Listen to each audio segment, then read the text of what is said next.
The message arrived on a Tuesday. Not during a war, not during a crisis, not during anything that would have made the timing feel earned or dramatic. It arrived at 9:14 in the morning, Eastern Standard Time, while a street vendor in Manhattan was arguing with a customer about the price of a coffee, while a school bus in Nairobi was running 20 minutes late, while a fisherman in the South China Sea was pulling up a net that had, for the third morning in a row, come back empty.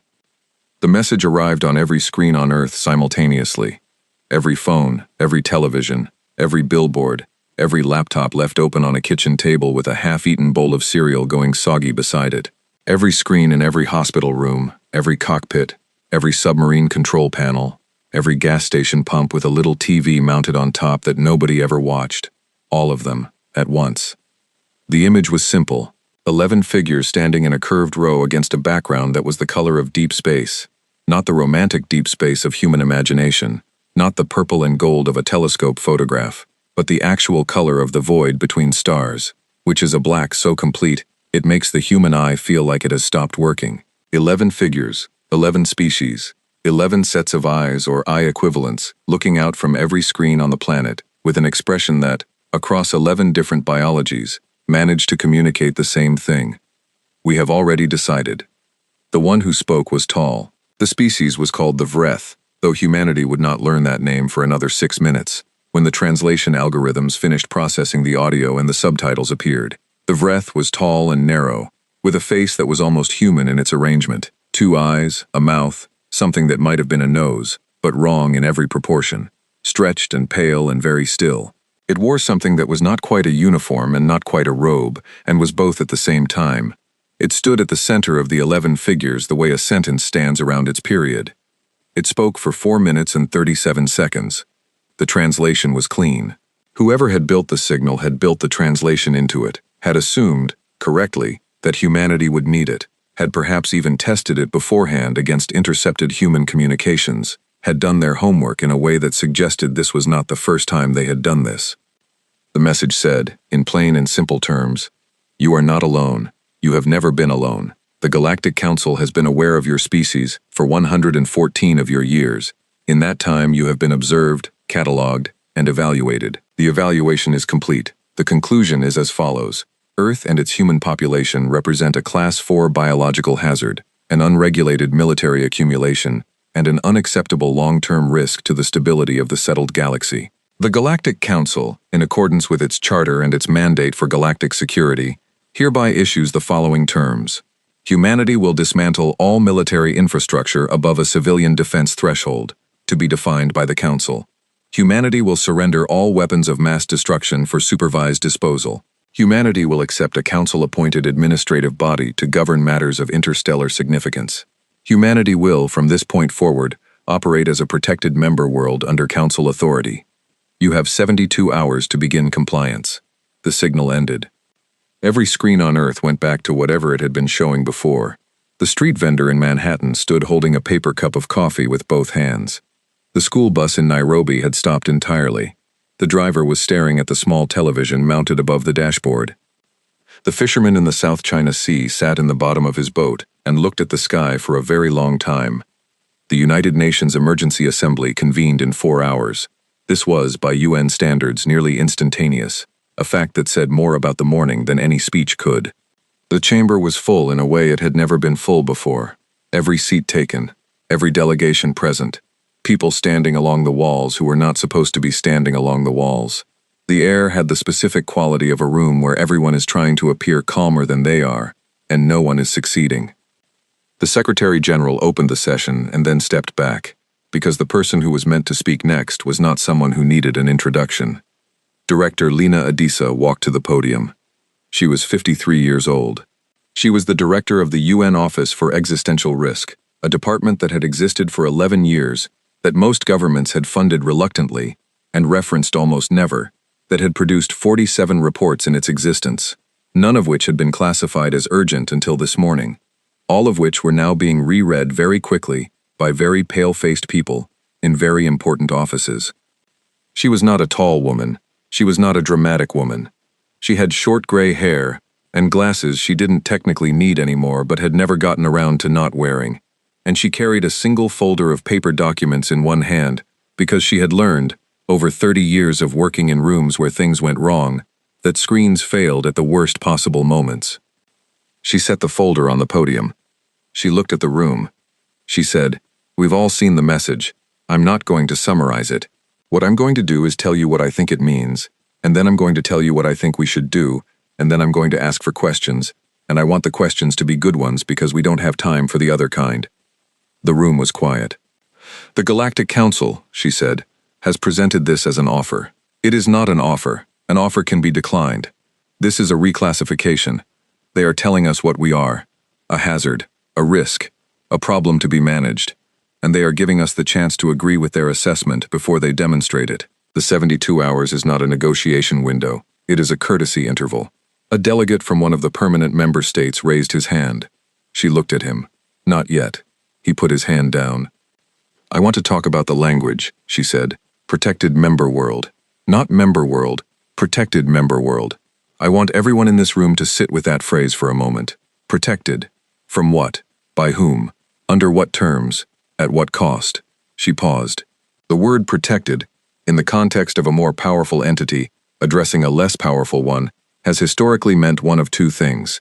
It has meant a genuine relationship of defense and mutual benefit, or it has meant a leash with a comfortable collar. She opened the folder. She did not look at it. She had already read everything in it. "In my office's 47 reports," she said, "we tracked 31 separate anomalies in the galactic signal environment over the past 60 years. Radio signals, gravitational anomalies, 3 incidents of unexplained object tracking in the outer solar system. We flagged them. We were told to continue monitoring. We monitored." She closed the folder. 14 of those signals, in retrospect, were Council observation relays. They've been watching us for over a century. They know our military capacity. They know our political structure. They know our history. She looked up. They chose a Tuesday morning, not a moment of crisis. A random, ordinary Tuesday. That is not an accident. They wanted to find us completely unprepared. They wanted to see what we looked like when we had no time to perform. The delegate raised his hand again. "Yes," she said. "What are you recommending?" "I'm recommending that we request a direct meeting with the Council's representative before we respond formally. To negotiate, to ask a question." The meeting happened on the orbital station. The Council had placed it in geosynchronous orbit above the Pacific 18 hours before the message, had simply put it there, a structure roughly the size of a modest airport, made of materials no spectroscopic analysis could fully identify, emitting no radiation that any instrument could quantify. It had appeared on radar as a kind of polite absence, a shape in the data that said yes, something is here, but declined to say what. The shuttle that carried Director Adisa and her 4-person team took 40 minutes to reach the station.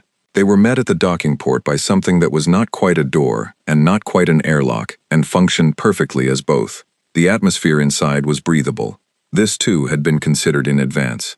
The Vreth ambassador was waiting in a room that was large and almost empty. The walls were the same deep space black as the background of the broadcast. The floor was smooth and pale. There were no chairs. The Vreth stood in the center of the room as if standing were its natural resting state, as if the concept of sitting had never occurred to its species as necessary. It was taller in person than it had looked on the screens. It waited while Director Adisa and her team walked across the pale floor toward it. It watched them the way something watches when it is not particularly interested in what it is watching, when the watching is simply a formality before a known outcome. "Director," it said. The translation came through the earpiece she wore, smooth, unaccented, in a register that was somehow too calm to be entirely natural. "Ambassador," she said. "I trust the terms were clear." "Very clear. Then you have questions about implementation." "I have one question," she said. "Not about implementation." The Vreth tilted its head slightly. This appeared to be the equivalent of a raised eyebrow. "You've done this before," she said. "This exact process, the broadcast, the terms, the 72 hours. You've done it before." The Vreth said nothing. "My office," she said, "has been tracking anomalies in the galactic signal environment for 60 years. In that tracking, we found evidence of 47 separate first contact events in the last 300 years that match the pattern of your broadcast today. Same structure, same interval, same language." She looked at it steadily. 47 species received this message before us. "The Council has an extensive history of integration," the Vreth said. "Integration," she said. "Yes." She let the word sit there for a moment. Where are they? The Vreth was still. The 47 species, she said. The ones who were integrated, where are they now? We've been looking at the galactic signal map for 60 years. We can identify habitable systems. We can identify civilizations by their electromagnetic output. We have a reasonably complete map of who is out there and where. She paused. 47 species accepted your terms, and 47 signals went dark. Not quiet, not reduced, dark. Where are they? The room was very still. The Vreth looked at her with its two wrong-proportioned eyes and said nothing for long enough that it became a kind of answer. I see, she said. The terms, it began. Thank you for your time, she said. She turned and walked back across the pale floor toward the docking port. Her team followed. None of them spoke.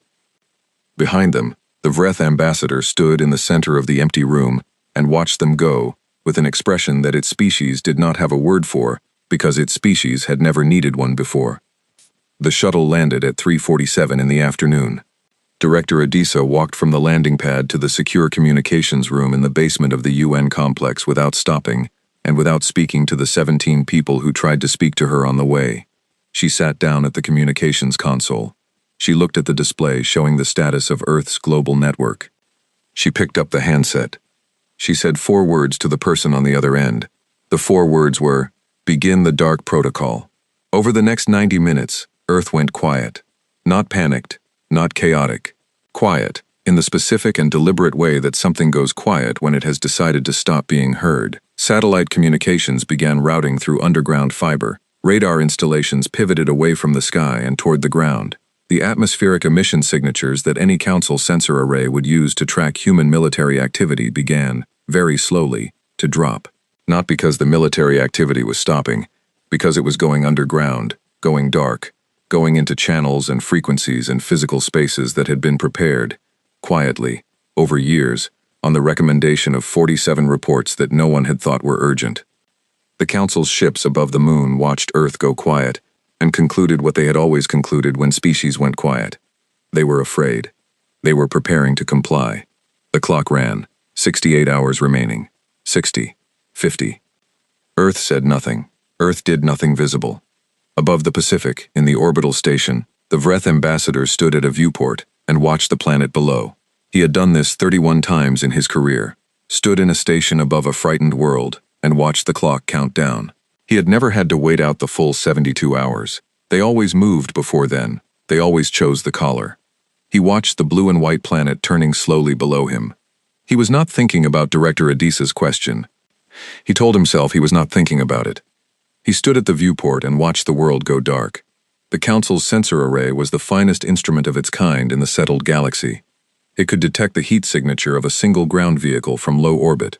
It could read atmospheric composition changes caused by industrial activity, down to a fraction of a percent. It could track the electromagnetic output of a civilization's communication network the way a doctor tracks a pulse. Steady, rhythmic, telling you everything about the body beneath it, without ever needing to open the chest. It had never failed. In 114 years of monitoring Earth, it had never produced an anomalous reading, never lost a signal, never returned data that required a second look. Earth was, from a sensor perspective, one of the most thoroughly documented pre-integration worlds in Council history. Every military installation mapped, every communication satellite cataloged, every radar array, every launch facility, every naval vessel with a heat signature large enough to register. The file on humanity was, by Council standards, comprehensive. Senior Intelligence Officer Yael sat in front of that file at 0200 station time and tried to explain why it had, in the last 14 hours, become useless. She was Shen. The Shen were a small species, not physically small, though they were that too, slight and gray-skinned and large-eyed in the way of things that had evolved in low-light environments, but small in the political sense, which was the sense that mattered inside the Council. The Shen had integrated 200 years ago. They were good at their work, they were quiet, they held positions that required precision and patience, and a willingness to go unnoticed, which suited them, because the alternative was to be noticed by the Council for the wrong reasons, and no one who understood history wanted that.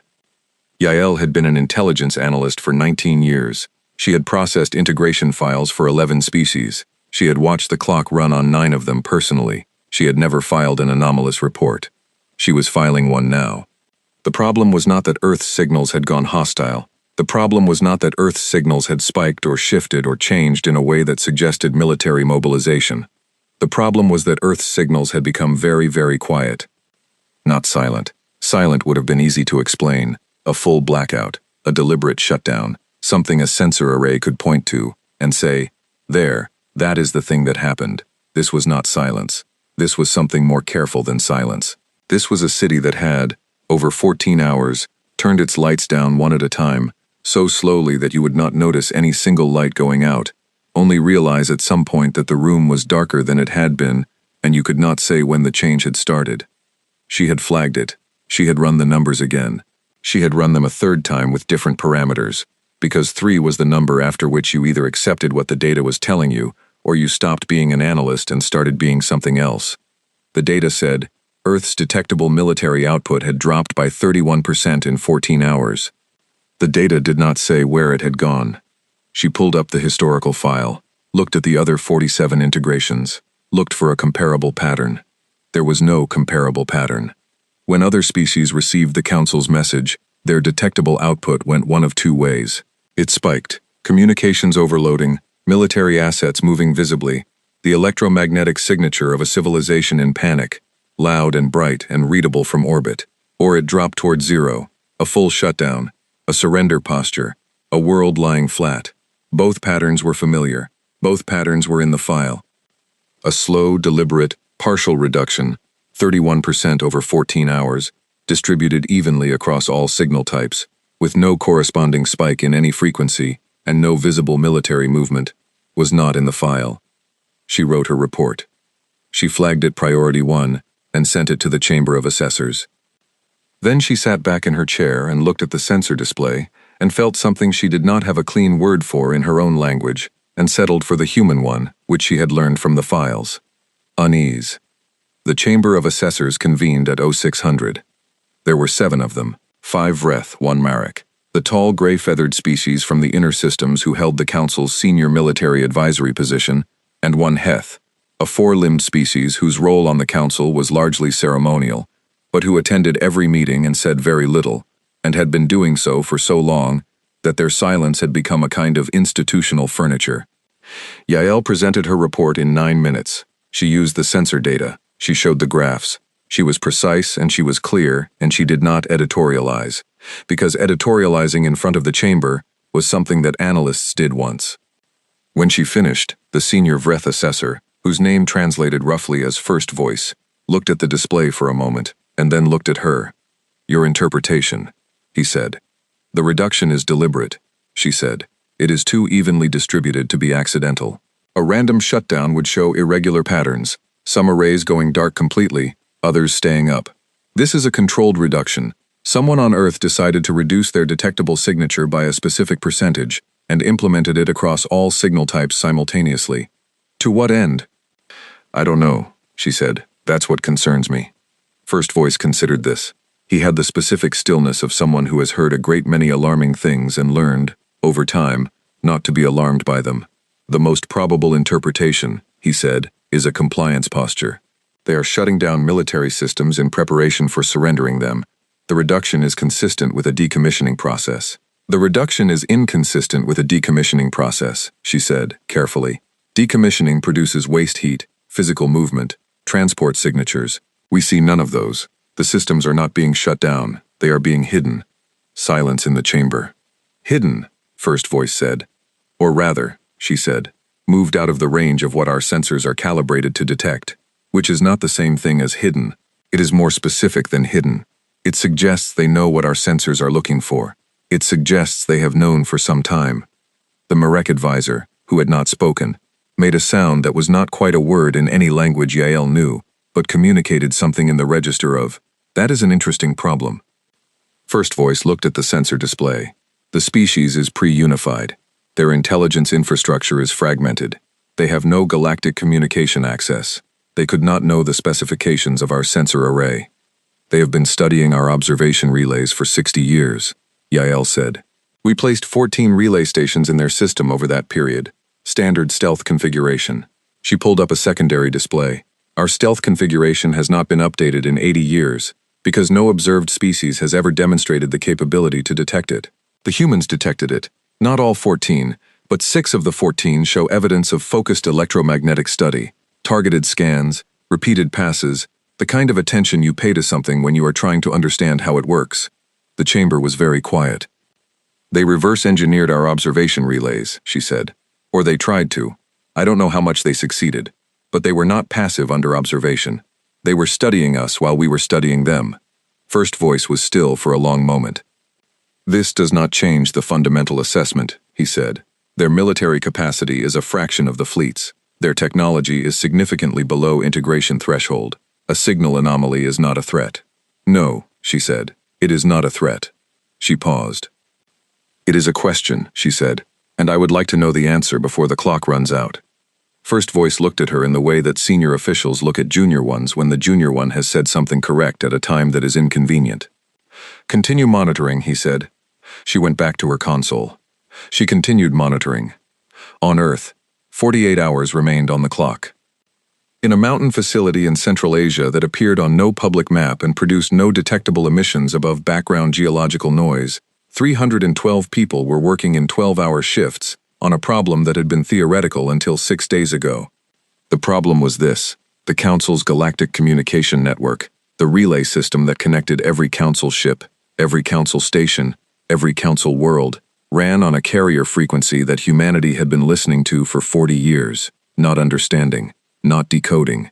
Listening to, the way you listen to a conversation in a language you don't speak when you know you might need to understand it someday, and so you record everything and you wait. 40 years of recordings.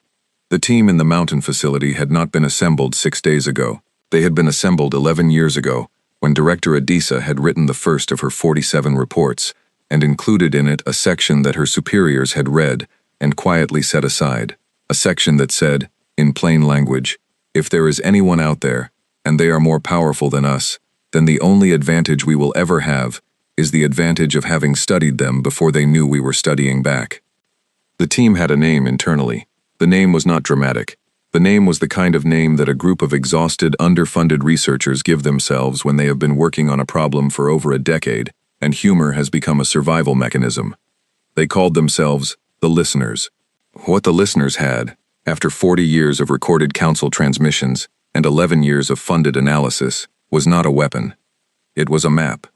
A map of every frequency the council network used, every handshake protocol, every authentication sequence, every vulnerability that exists in a communication system that has never been threatened, that has never needed to be hardened against intrusion, that was built for a galaxy in which no species had ever had the audacity to try. What the listeners had built, over the last 11 years, was a key.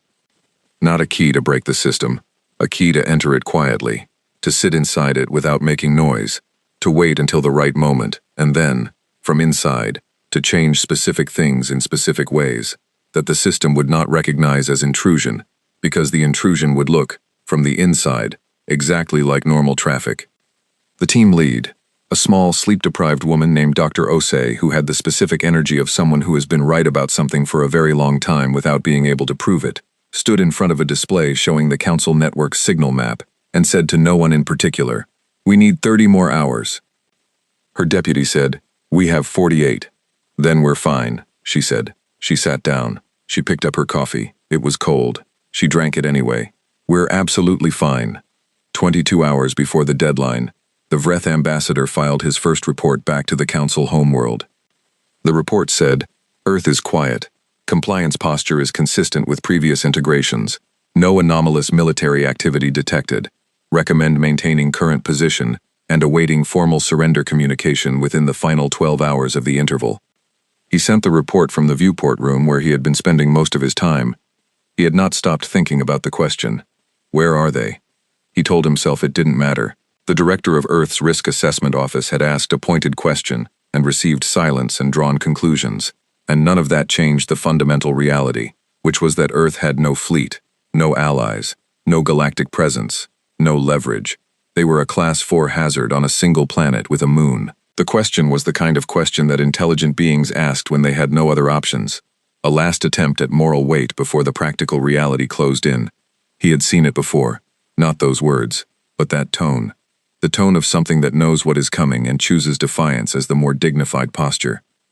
He watched the planet turning below him and thought about the 47, as he sometimes allowed himself to, in the specific way that felt like picking at something that had mostly healed, and he told himself what he always told himself. The Council's mandate was stability. The galaxy was stable. The 47 were handled. Earth would be stable too. The planet continued turning. He watched it. At 18 hours before the deadline, Yael filed her second report. The signal reduction had reached 44%. Still no visible military movement. Still no waste heat. Still no transport signatures. The pattern had not changed. It had simply continued, steady and deliberate and completely inexplicable. She flagged it Priority 1 again. She received a reply from First Voice's office that said, "Noted. Continue monitoring." She continued monitoring. At 12 hours before the deadline, she noticed something new. The remaining 56% of Earth's detectable signal, the part that hadn't gone dark, had changed character. Not frequency, not volume. Character, the rhythm of it, the way it pulsed and paused. It was still human communication traffic on the surface, but underneath the traffic, distributed across it, the way a whisper distributes itself across a crowd, there was something else. Something that took her sensor algorithms 4 hours to isolate, and another 2 hours to begin to understand. It was not random noise. It was not standard compression artifact. It was, as far as she could determine after 6 hours of analysis, a transmission. A transmission addressed not to any point on Earth. A transmission addressed outward, upward, to the relay network itself. She stared at the display. The Council's communication relay network, which was the most secure infrastructure in the settled galaxy, which had never been accessed by an unauthorized party in its 300-year operational history, was receiving a signal from Earth. Not a loud signal, not a forceful signal, not a battering ram intrusion that the network's security systems would light up for. A quiet signal, a patient signal, a signal that had been built, over 40 years of study, to look exactly like the kind of traffic the network was already carrying. A signal that knocked on the door in the right language with the right accent and the right credentials and waited to be let in. Her hands were very still on the console. She thought about the director's question on the orbital station. She thought about the 47. She reached for her priority channel to the Chamber of Assessors. She stopped. She thought about what she was going to say. She thought about what it meant if she was right. She thought about what it meant if she was right, and the chamber dismissed it again. She thought about 9 hours. 9 hours was what was left on the clock. Her hands were very still. She filed the report. At 11:58 p.m. Eastern Standard Time, with 2 minutes remaining before the 72-hour deadline, Director Adisa received a one-word message from Dr. Osei. The message said, "Ready." Adisa looked at it for a moment. She typed back 2 words, "Stand by." She opened a communication channel to the orbital station above the Pacific. She waited for the Vreth ambassador to appear on screen. He appeared. He was standing, as always, in front of the viewport. The planet below was in night on the eastern half. The lights of cities visible in the dark, diminished from their usual brightness, she noticed, though you would have to know what you were looking for to see it. "Director," he said, "the interval is nearly complete." "I know," she said. "I told you we had a counteroffer." He looked at her. "You have nothing to offer." "That's what I thought you'd say," she said. "I've had 72 hours to think about it. I kept coming back to your answer to my question, or rather, your non-answer, the silence where an answer should have been." She tilted her head slightly. "We've had a long time to think about what that silence meant, and we decided that whatever it meant, we weren't going to be the 48th. He said nothing. "Stand by," she said. She looked at her screen. She typed one word to Dr. Osei. The word was, now. The Council's Galactic Relay Network had 312 active nodes. They were distributed across the settled galaxy the way a nervous system is distributed across a body, not evenly, not decoratively, but functionally.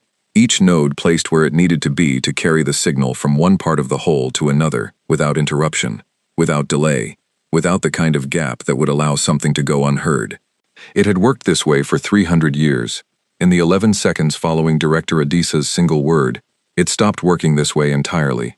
Not loudly, not with the kind of catastrophic failure that announces itself.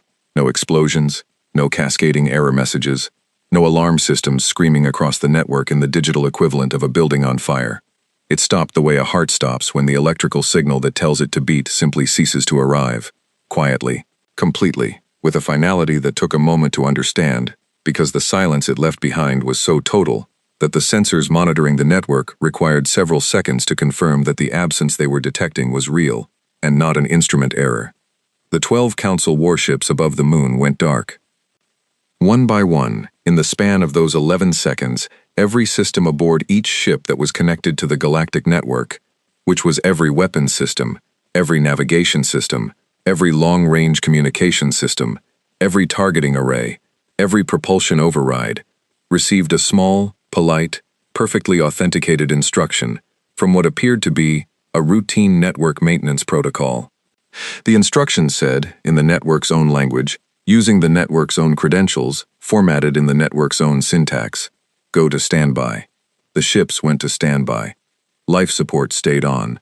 Internal lighting stayed on. The crews were alive and unhurt, and completely, absolutely cut off from everything outside the hull of their own vessel. They could talk to each other. They could breathe.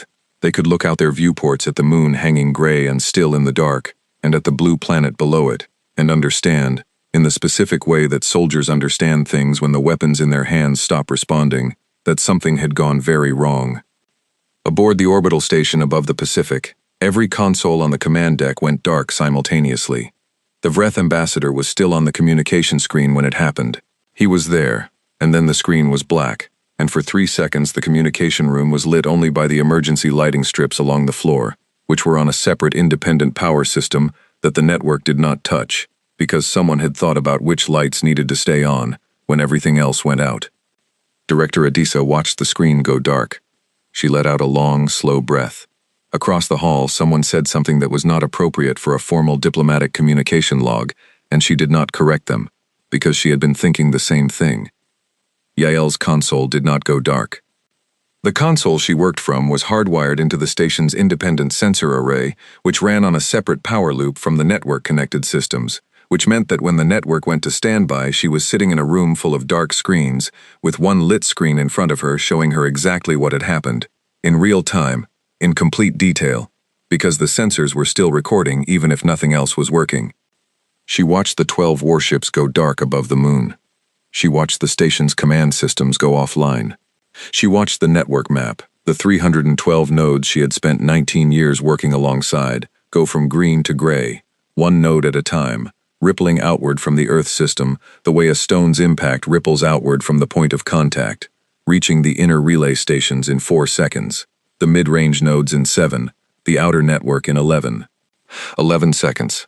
She sat in front of her one lit screen and watched the settled galaxy's communication infrastructure go gray, and she thought, with the specific clarity that comes to an analyst when a pattern she has been tracking finally resolves into a shape she can name, they were ready for this.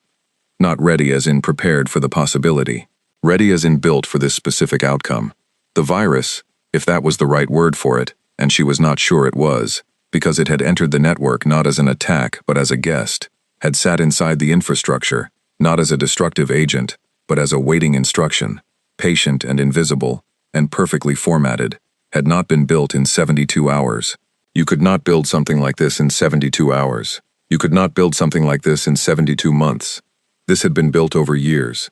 This had been built by people who expected at some point to need it, which meant that Earth had known, not guessed, not feared, not theorized, but known, at some level and for some time, that this moment would come.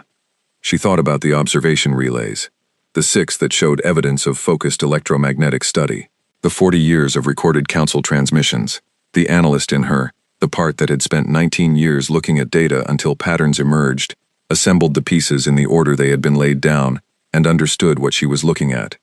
Earth had been preparing for the council.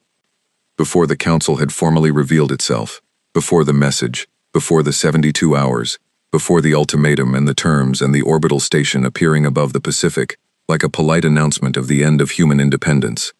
Before all of it, someone on Earth had looked at the sky and the signals coming from it, and thought, whatever is out there is going to come here eventually, and when it does, we should not be surprised. She sat with this for a moment. Then the second thing happened. The second thing was not subtle. If the first thing, the network shutdown, had been a surgeon's cut, precise and clean, and designed to do exactly what it needed to do without disturbing anything adjacent to it, then the second thing was different in character. Not violent, but large, very large. The kind of large that does not need to announce itself because the scale of it is the announcement. It was a broadcast, not into the council network, which was now gray and silent, into open space, on every frequency simultaneously, using the relay nodes not as a communication channel but as amplifiers, bouncing the signal off the network's own infrastructure, using the dark nodes the way you use a wall to throw a voice into a room, filling the settled galaxy with a transmission that anyone with a receiver, any species with a radio dish pointed at the sky, any civilization within several hundred light-years would receive within the propagation delay of their distance from Earth. The broadcast was not a speech, it was not a manifesto, it was not a declaration of war or a demand for surrender, or any of the things that a species announces when it has just neutralized the most powerful military force in the galaxy's established order. It was a list. 47 entries, one for each species that had received the Council's message before humanity did, one for each species that had accepted the terms and become a protected member world. Each entry contained the species name, their homeworld coordinates, the date of their integration, their population at the time of integration, their population 6 months after integration, their population 1 year after integration, the date their last independent signal was detected, the date their signal went dark entirely. Each entry also contained evidence, not accusations. Evidence, intercepted Council communications, Council internal administrative files, data extracted from the relay network during the 11 seconds in which the listener's code had not only delivered its standby instruction, but had also, quietly and quickly, and with the same patient thoroughness that had characterized everything else, copied every file in the Council's administrative archive that matched a specific set of search parameters. The parameters had been vassal, management, reduction, relocation. The files they returned were not the kind of files that left room for interpretation. The 47 species had not been protected, they had been processed. Moved from their homeworlds to managed habitats, their populations reduced to sustainable numbers for controlled environments, their cultures archived in the Council's records, the way a museum archives the contents of a civilization it has decided to preserve as an exhibit rather than allow to continue as a living thing. They were alive. Most of them were still alive, in habitats, catalogued, managed. The broadcast went out into the galaxy and said all of this without commentary, without framing, without a human voice saying here is what we found and here is what it means. Just the data, just the files, just the numbers going down and down and down across 47 rows until the dates when the signals stopped and the population stabilized at a fraction of what they had been, at the number that a habitat could hold, at the number that a manageable exhibit required. Yael sat in front of her one-lit screen and read the files as the broadcast carried them outward. She knew about the integrations. She had known, in the way that people who work inside a system know the things the system does not discuss in formal meetings, not as specific knowledge, not as documented facts she had read in a report, but as the background understanding that shapes how you move through the world when the world you move through is the Council's. Seeing it in numbers was different. She read the numbers. She thought about the Shen, her species, integrated 200 years ago. The file for the Shen would be in that archive. She had never looked for it. She had never wanted to know the specific numbers.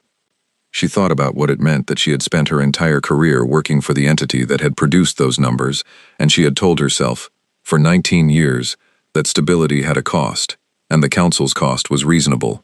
She was not sure she still thought that. She was not sure of very much right now except that the list was still scrolling across the settled galaxy on every frequency, and the 12 warships above the moon were still dark, and the network was still gray, and somewhere on the planet below her, a woman named Director Adisa had said one word and changed everything. The communication screen in the station's corridor, not the command deck screen, which was dark, but a small secondary screen in the corridor outside it, on a separate power loop, the kind of screen that carries low-priority local communications and which no one had thought to include in the network-connected systems because why would a corridor screen need galactic network access? Flickered on. Director Adisa's face appeared on it. The Vreth ambassador was in the corridor. He had left the dark command deck 2 minutes ago and had been standing in the corridor doing nothing, which was not a thing he did. He stood and did nothing, and looked at the viewport at the end of the corridor where the moon was visible, and the 12 ships were dark shapes against the gray of it. He looked at the screen. "Ambassador," Adisa said. Her voice was the same as it had been on the orbital station, unhurried, not triumphant, not angry, just present, the way a fact is present, not performing anything, simply being exactly what it was. "You said I had nothing to offer," she said. "I want to revisit that." He said nothing. "We're going to need that answer now," she said, "the one about the 47 species, because the answer is in those files and everyone in the settled galaxy is reading it right now.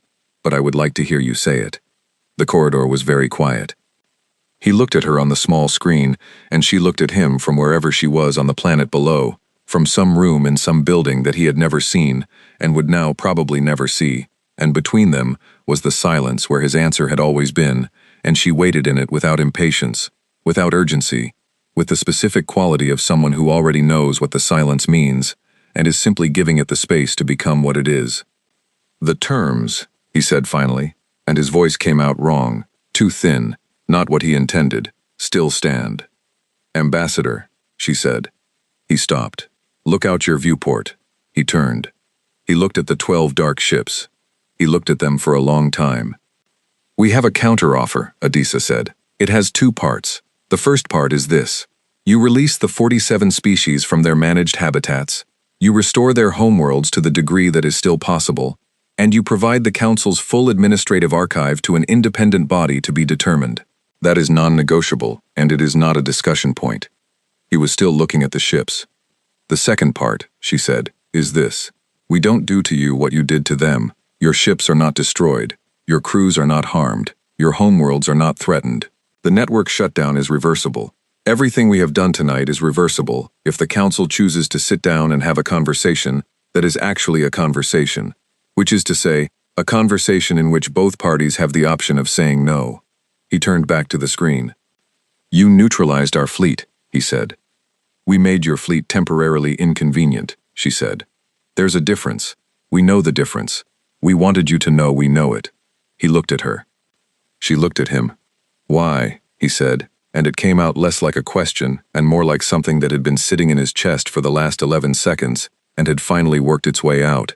"Did you not simply destroy them?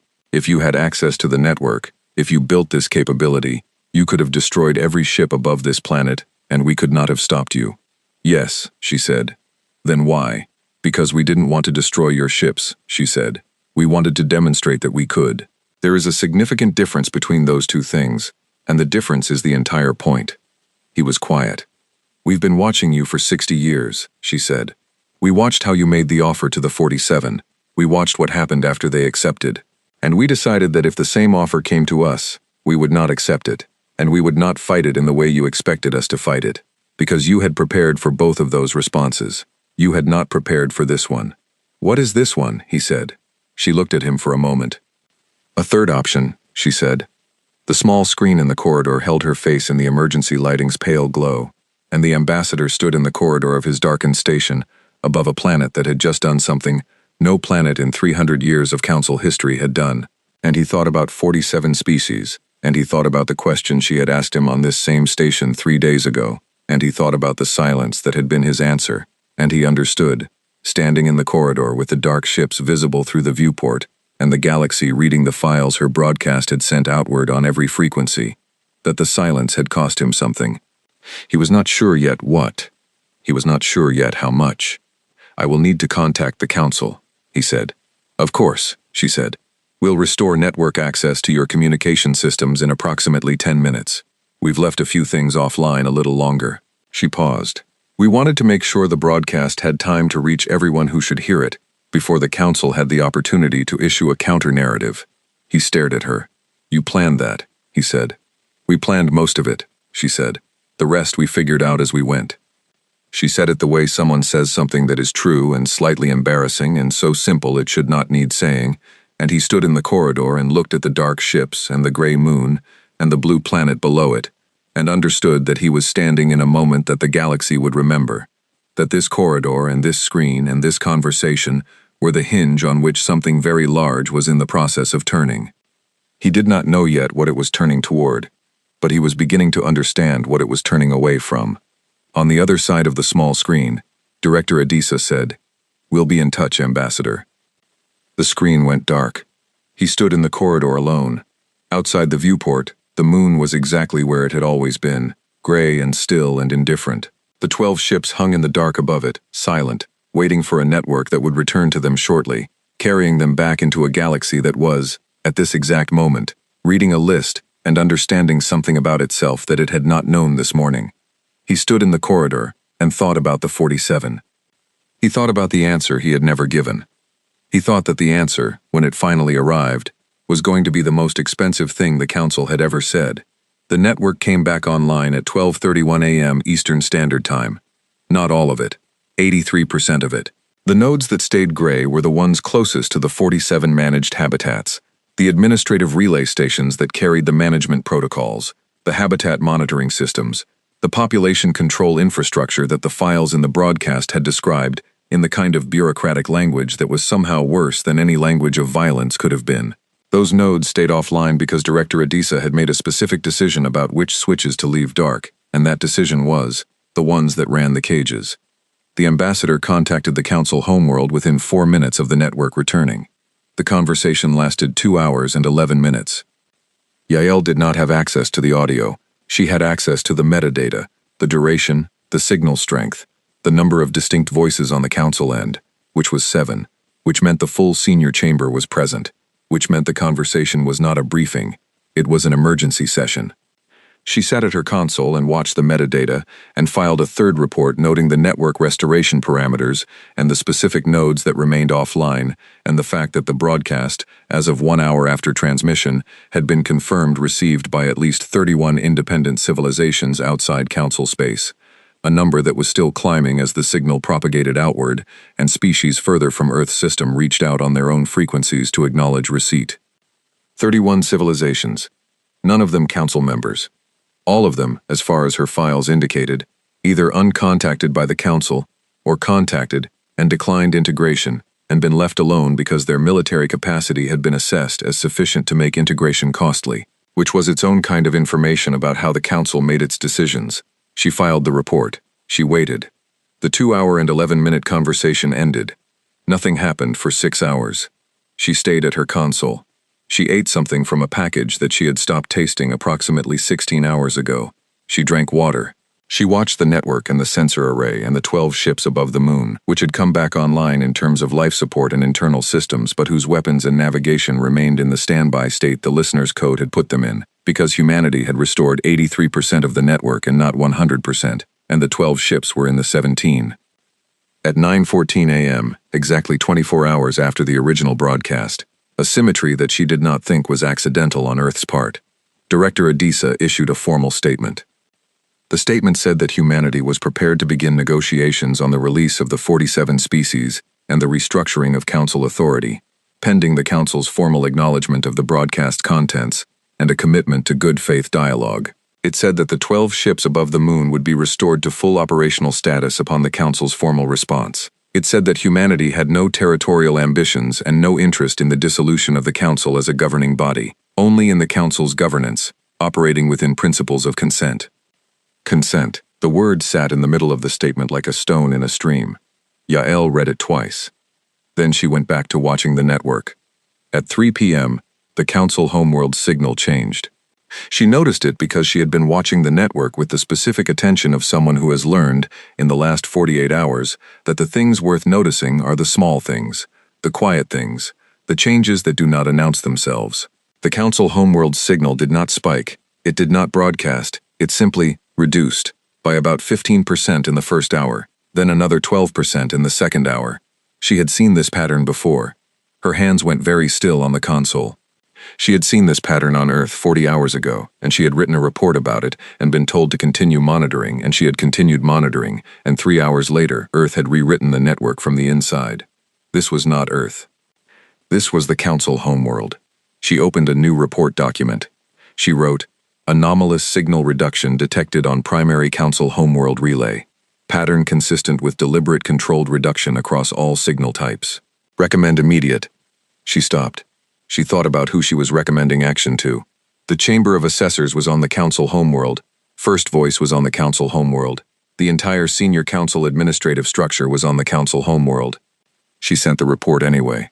She received no reply. At 6 p.m., The second council homeworld went dark. Not reduced. Dark. Complete signal cessation. No gradual reduction. No standby pattern. Dark, the way Earth had gone dark at the end of the first night, except that Earth had gone dark strategically, and with visible purpose, and had sent a message 2 minutes before its deadline saying it had a counteroffer. The second council homeworld sent nothing. It was simply there, and then it was not there in the signal sense, and the planet itself was still there.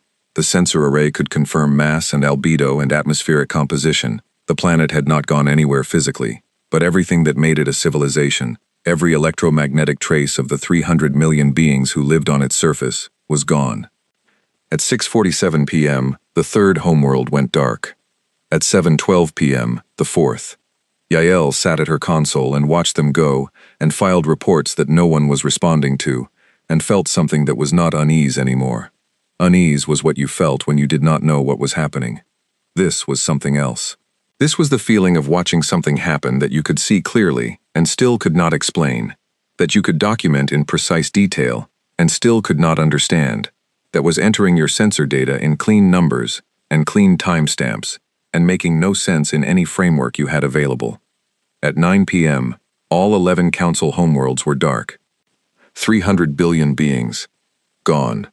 Not dead, she checked, because the sensor array could detect the atmospheric signatures of biological decomposition at scale, could smell, essentially, 300 billion deaths from orbit, and it smelled nothing.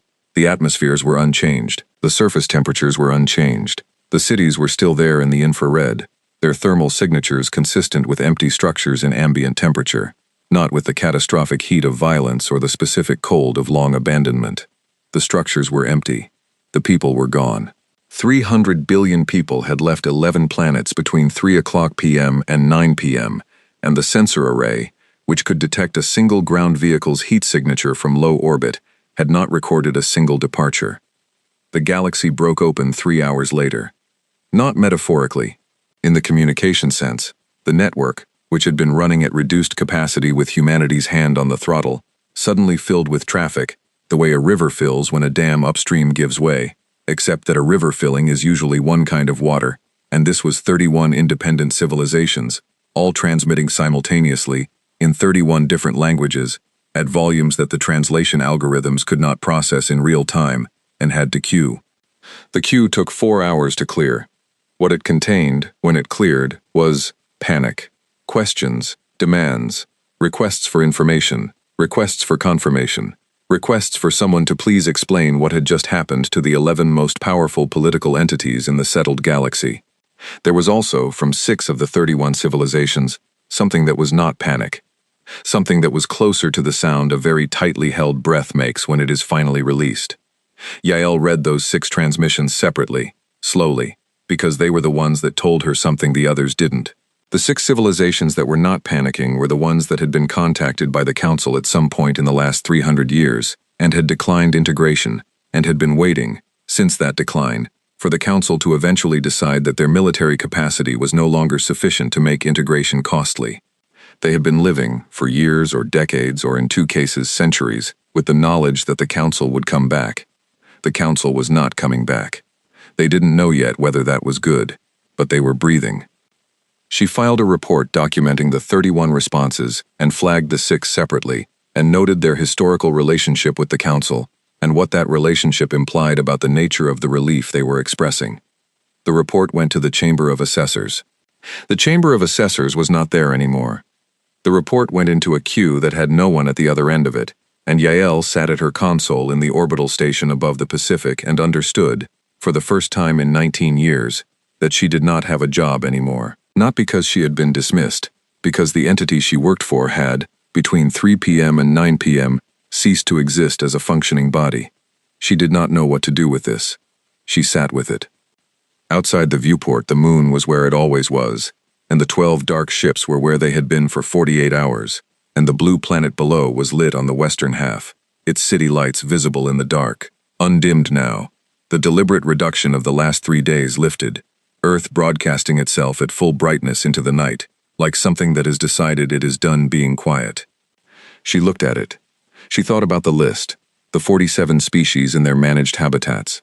She thought that someone would need to get to them, Someone would need to reach the habitats, open them, tell the people inside what had happened, figure out what happened next. Someone would need to know where the habitats were and have the resources to reach them, and the organizational capacity to manage a resettlement of that scale.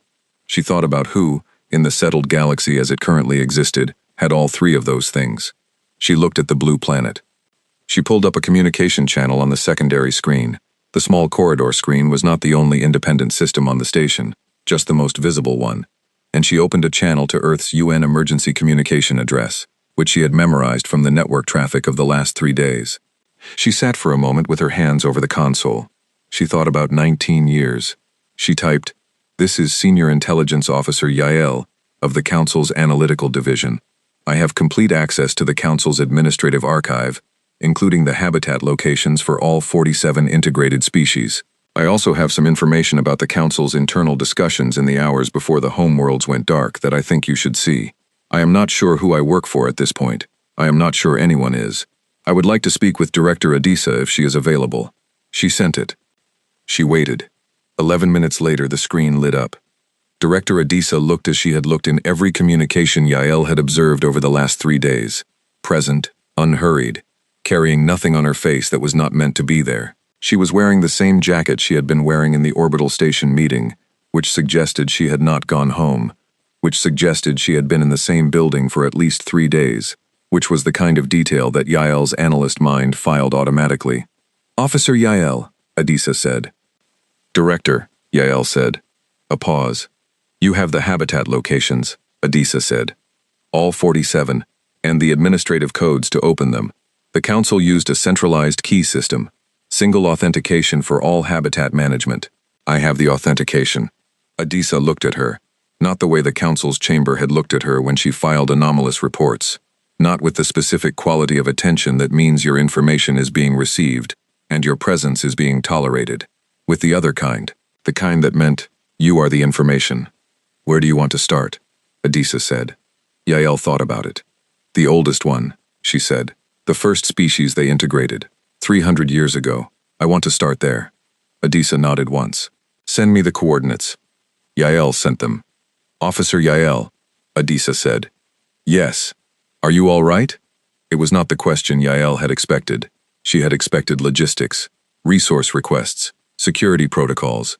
She had not expected that question, delivered in that tone, which was the tone of someone who understood that Yael had spent 19 years inside something that had just revealed itself to be a different thing than she had believed it was, and that this was not a small thing to absorb. Yael looked at her. "I'm not sure yet," she said. Adisa nodded. "That's an honest answer." "Director," Yael said. "The homeworlds, 300 billion people. Where did they go?" Adisa was quiet for a moment. "We don't know," she said. "You didn't," Yael started. "No," Adisa said. "We didn't do that. We shut down the network. We disclosed the files. We did not move 300 billion people." A pause. "We couldn't. No one could. Not in 6 hours. Not in 6 years. What happened to the homeworlds is not something we did." Yael absorbed this. "Then who?" she said. "That," Adisa said, "is the question we're all going to be living with for a while." Outside the viewport, the moon was where it always was. The 12 ships were dark. The blue planet was bright. Somewhere in the settled galaxy, 31 civilizations were reading a list and breathing carefully and trying to understand what came after the thing that had held them in its shadow for so long had simply, without explanation, without warning, without a trace that any sensor array could find, left. In the UN complex above the Pacific, Director Adisa ended the communication with Yael and sat for a moment in the quiet of her office. The office had a window. She had not looked out of it much in the last 3 days. She looked out of it now. The Pacific was dark in the way the ocean is dark at night. Not empty dark, but full dark, depth dark, the dark of something that goes down a long way and does not particularly care whether you understand what is down there. She thought about the homeworlds. She thought about what it meant that 300 billion beings had left 11 planets in 6 hours without a single sensor in the settled galaxy detecting a departure. She thought about what it meant about the Council that they had that capability. She thought about what it meant that they had used it now, not to attack, not to regroup and return, to leave. She thought about a species that had spent 300 years managing the galaxy's other civilizations, reducing them to catalog entries, maintaining stability by maintaining control, and had looked at humanity's counteroffer: restore what you took, accept oversight, sit down and have a conversation in which both parties can say no, and had chosen, instead of accepting or fighting, to vanish entirely. She thought about what you would have to believe about a species, about what a species would have to be, for that to be the response you chose. She sat with that. Outside the window, the Pacific was dark. Somewhere out there, in the managed habitats of 47 species, the lights were still on, and people were still living the only lives they had been permitted to live for years or decades or centuries, and they did not know yet that the door was about to open. She picked up her communication handset. She had a great deal of work to do. She was already doing the arithmetic on how much of it was going to be the kind of work that ends, and how much of it was going to be the kind that simply changes shape and continues, the way the ocean continues, full dark and going down a long way, regardless of whether anyone on the surface understood the depth of it. She thought the answer was mostly the second kind. She made the first call. 6 months after the homeworlds went dark, the settled galaxy had a new word for the period it was living through. The word, in the dominant trade language that the Council had established, and that nobody had yet replaced because it was too deeply embedded in too many systems to simply swap out, translated roughly as the interregnum, the space between rules, the pause between one thing and whatever came next. Yael used it in her reports. She was still writing reports. She was not sure most mornings who the reports were for. She had started addressing them to no one in particular, which was either very honest or very strange, and she had decided it was both and that both was fine. Reports needed to be written. Someone needed to be keeping the record. She was the one with the console and the access and the institutional memory, and so she wrote the reports and sent them to an archive she had set up on a server in the UN complex in New York, because it was the only institutional address she trusted anymore, and Director Adisa's office had, 3 months ago, quietly confirmed receipt of the archive and said nothing further about it except that it was being read. That was enough. The interregnum had a texture that was hard to describe to people who were not living inside it. From the outside, from the perspective of, say, a civilization that had been contacted by the Council once, assessed as costly to integrate, and left alone to develop on its own terms, it probably looked like liberation. The great constraining force of the settled galaxy had vanished without explanation, and the remaining civilizations were free, in some technical sense, to do whatever they wanted. From the inside, it felt like the moment after a structure you have been leaning against your whole life is suddenly not there, not free, off balance. The first habitat had opened on day 4. Yael had provided the authentication codes from the orbital station, and a human crew had flown a ship to the coordinates she gave them and used the codes to open the outer environmental lock of a structure that had been sealed for 312 years and had been home, for all 312 of those years, to approximately 40,000 members of a species called the Arun, whose homeworld was a planet they no longer had access to, and whose cultural memory of that homeworld had, over 3 centuries, become something between religion and myth, and the specific sadness of a song, whose melody you can hum, but whose words you no longer know. The crew had not known what they were going to find. Yael had not known what they were going to find. The Council's administrative files described the habitats in infrastructure terms: atmospheric composition, population count, resource allocation, maintenance schedule, and not in any terms that would tell you what 40,000 beings who had lived in a sealed structure for 300 years looked like when the door opened. What they looked like was blinking. Not metaphorically, literally blinking, in the light of a ship's exterior floods, because the habitat's lighting system had been maintained at a functional level and not at a natural one, had been tuned to the minimum required to sustain biological health, and not to anything that resembled a sun.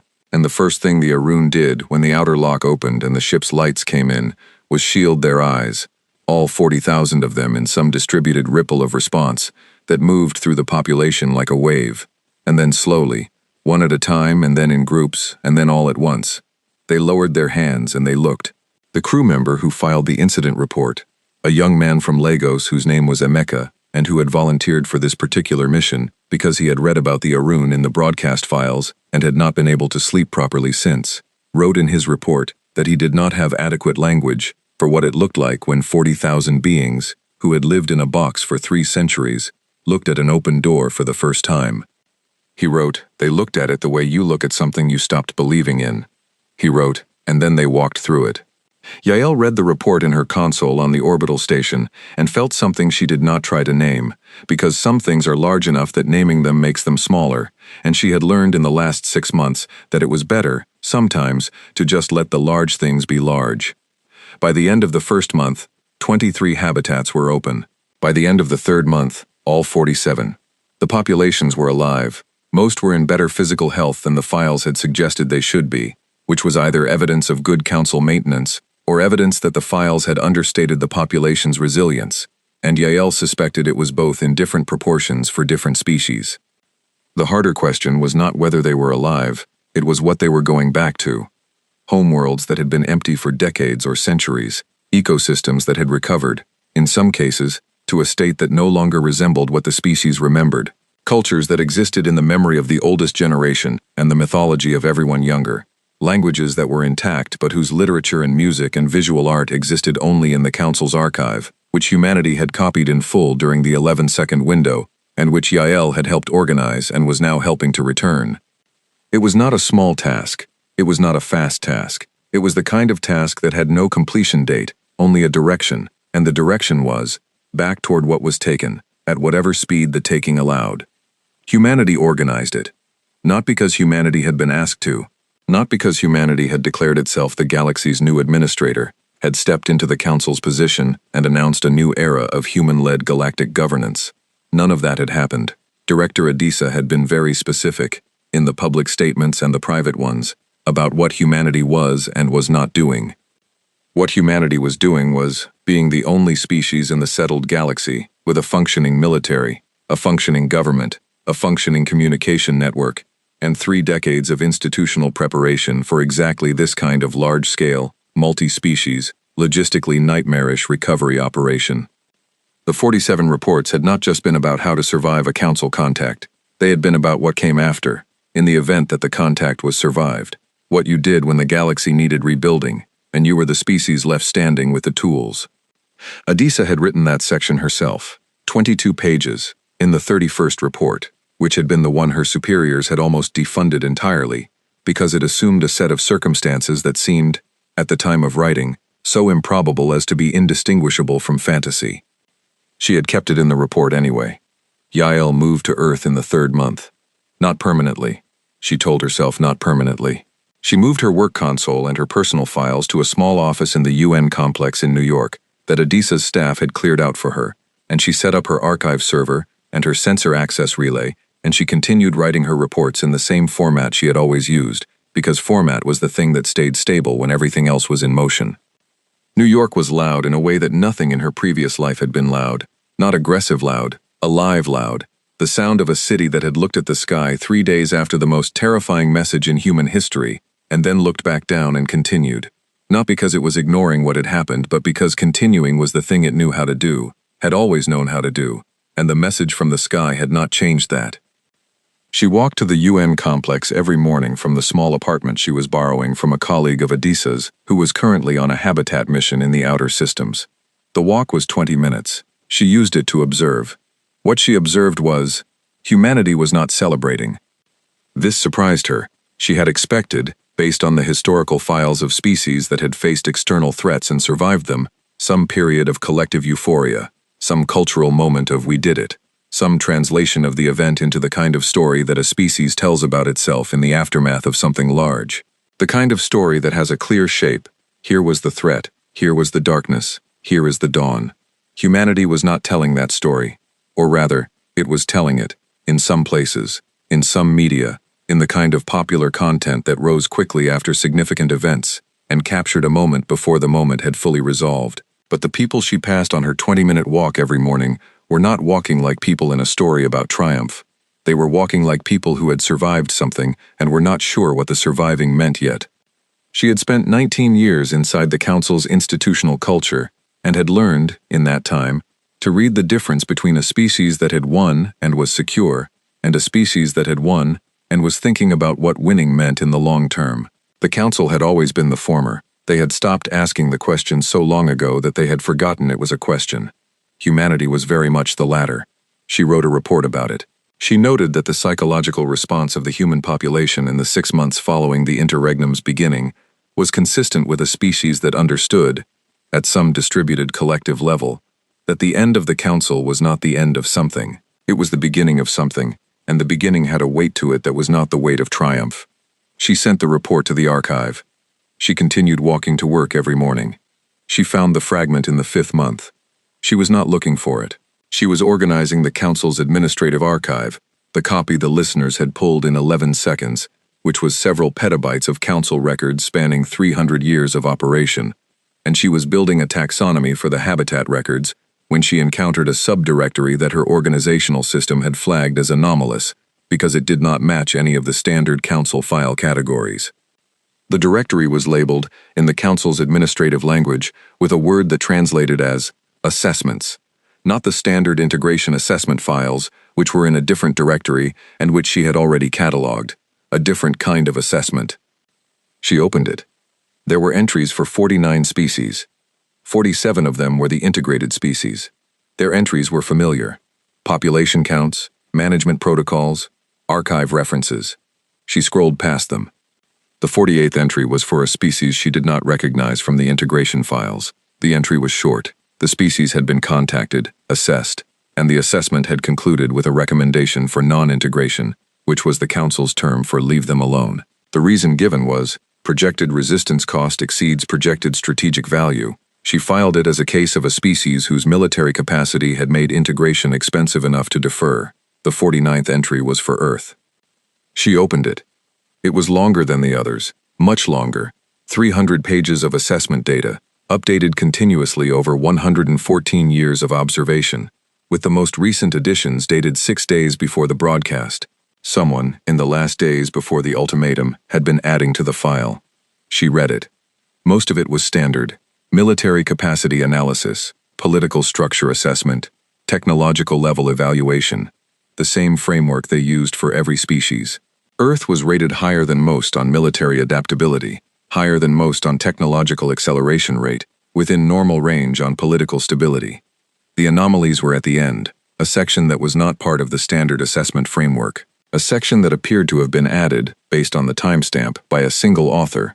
The file gave only a designation, a council elder rank, which translated to something like senior assessor, and that had been written not in the standard administrative language but in something more personal, which in the council's culture was unusual enough that she read it 3 times to make sure she was understanding it correctly. The section was titled, in the elder's personal notation, The Anomaly.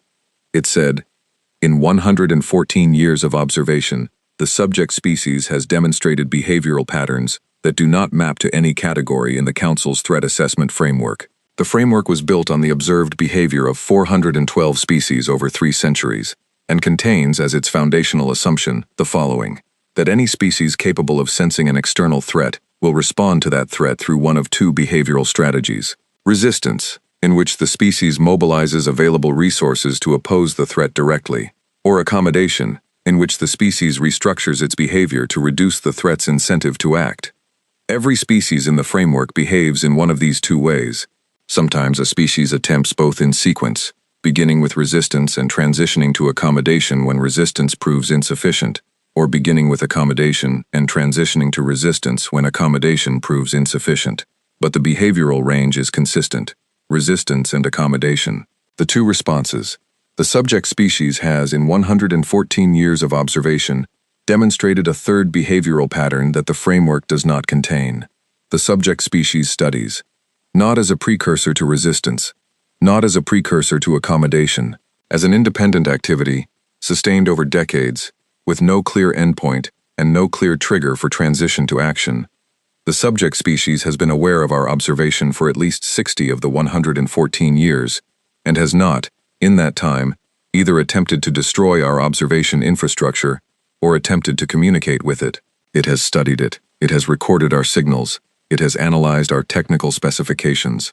It has built, over 60 years, an understanding of our capabilities that is more comprehensive than any pre-integration species has ever demonstrated. This is not a known behavior. The framework has no category for a species that spends 60 years studying an unknown external power in silence, with no visible preparation for action, no communication of intent, no attempt to use the knowledge gathered for any immediate purpose. I have consulted the historical files, I have reviewed every integration record and every non-integration record in the Council's archive. I have found no comparable pattern. My recommendation is the following. This species should not receive the standard integration offer. The standard integration offer was designed for species that will either resist or accommodate. It was not designed for a species that will do neither. I do not know what this species will do. I have been doing this work for 140 years. I have assessed 612 species. I have never written that sentence before. I am writing it now. The recommendation was overruled. Standard integration offer approved by full chamber vote, 7-1. The elder's dissent was noted in the record and filed in the anomaly directory where it had sat, unread, until Yael opened it in the 5th month of the interregnum. She sat with it for a long time. She thought about the homeworlds going dark. 300 billion people in 6 hours, with no detectable departure. She thought about a civilization that had been managing the galaxy for 300 years and had looked at humanity's counteroffer and chosen to leave rather than accept it or fight it. She thought about the elder's sentence. I do not know what this species will do. She thought about what it must have felt like to be the Council, in those 6 hours, watching the network go dark and the files go out, and the galaxy reading what they had done to the 47, watching 31 civilizations receive the list, and watching the ones who exhaled, the ones who had been waiting, holding their breath for decades, watching all of that and understanding that the settled galaxy had just seen what was inside the locked room, had seen it and understood it, and then looking at the species that had opened the room and trying to apply the framework, and finding, one more time, that the framework did not have a category. They had not surrendered, they had not fought, they had not been driven out. They had looked at the thing that humanity had done and decided, for reasons that were not in any file Yael had access to, that whatever came next was not something they intended to be present for. She thought about what you would have to believe, about humanity, about what humanity was, about what humanity was going to become, for that to be the response you chose. She did not have a word for what she felt. She opened a communication channel to Director Adisa's office. Adisa was there. She was always there. I found something, Yael said, in the archive. Send it. Yael sent the file. She watched Adisa read it, watched her face while she read, which showed nothing and everything in the way of someone who has learned, over many years, to hold what they feel in a place that doesn't show, and was holding something now that was large enough to be visible at the edges. Adisa finished reading. She was quiet for a moment. The anomaly, she said. Yes, because we studied them. For 60 years, Yael said, in silence, without communicating intent, without acting, just studying. Adisa looked at the file on her screen. We didn't do it to be an anomaly, she said. We did it because it seemed like the obvious thing to do. I know, Yael said. That is what makes it anomalous. Adisa was quiet for another moment. They left because of what we might do, she said. Not a question, working it out in the way that someone works something out when they have been thinking around it for months, and finally have the last piece. That is my reading, Yael said. They did not know what you would do next. They had a framework that had never failed. You fell outside the framework. A species outside the framework, with the capabilities you had demonstrated and the information you now possessed about their history and their methods, was a variable they had no model for. So they removed themselves from the equation, Adisa said. Yes. Adisa looked at the window. The Pacific was bright in the afternoon light. From where she was sitting, Yael could see the window on her screen, and the light through it, and the water below, and Adisa's reflection in the glass, faint and present, looking outward. That means they're still out there, Adisa said. Yes, Yael said. Somewhere we can't detect them. Somewhere none of us can detect them, Yael said. With technology capable of moving 300 billion people in 6 hours without a trace, watching. Adisa's reflection in the glass was very still. Watching, she said. Yes. The word sat there between them on the open channel. Outside Adisa's window, the Pacific was bright and large and going down a long way. Outside Yael's viewport, the moon was where it always was. The 12 ships were still there, restored now to full operation, crewed by humans, repurposed for habitat mission support, because they were the largest vessels in the current operational fleet, and the habitats were far out in the system, and you needed large ships to carry what 40,000 beings needed when they were going home for the first time in 3 centuries. Yael looked at the ships. She thought about the elder's sentence. She thought about a species that had spent 60 years studying in silence, and had then, when the moment arrived, done something no framework had predicted. She thought about what it meant that the Council, watching from wherever they were, was now doing what humanity had done. Studying. Waiting. She thought about what would happen when they decided they knew enough. She thought about Director Adisa in her office above the Pacific, looking at the water and holding the weight of what came next in the place that didn't show, except at the edges, except when the thing was large enough that even the edges couldn't hold it entirely. She thought about what came after monsters. She thought that the answer, if there was one, was not a simpler world, was not a safer world, was not a world where the hard things had been resolved and the large questions had been answered, and the framework was finally complete. The answer, if there was one, was a world that had looked at the hard things and was still looking. That was still looking. That had always been looking. Adisa turned from the window. "We have work to do," she said. "Yes," Yael said. "The third habitat resettlement convoy leaves Thursday. I'll have the route files ready by Wednesday." "Good." A pause. "Yael." "Yes. Thank you for finding this." Yael looked at the file on her screen. The elder's words.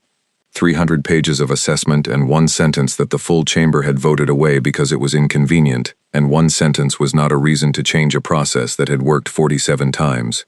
One sentence had been enough. "I think," Yael said slowly, "that I am beginning to understand why your species makes such good analysts." Adisa looked at her. Something moved at the corner of her mouth that was not quite a smile and not quite not one. "Get some sleep," she said. "You too," Yael said. The channel closed. Yael sat in the quiet of her office and looked at the archive and thought about 60 years of silence, and one moment, and 300 billion people who were somewhere in the galaxy watching and waiting, the way you watch and wait when you do not know what something will do next, and the not knowing is the most frightening thing you have ever encountered. She thought that humanity was going to be very busy for a very long time. She thought that was probably fine. She opened a new report document. She began to type.